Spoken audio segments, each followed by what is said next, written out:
இப்ப இரண்டாவது விஷயம் என்ன அப்படின்னா, 10 வருஷம் நம்ம ரெண்டு தரப்புக்கும் போர் நடவடிக்கை வேணாம். 10 வருஷம் நீங்க உங்க வேலையை பாருங்க, நாங்க எங்க வேலையை பார்ப்போம்.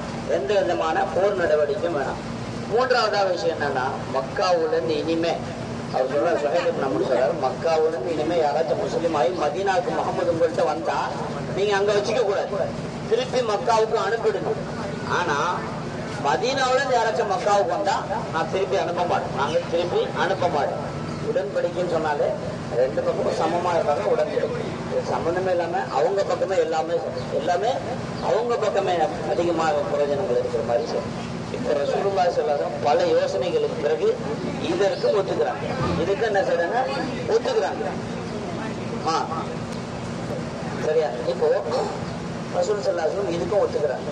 ஒத்துக்கிட்ட பிறகு ஒரு உடன்படிக்கை என்ன செய்யும்? இந்த பேசப்பட்ட விஷயங்களை நம்ம எழுதி உடன்படிக்கையாக முடிச்சுக்கலாம்.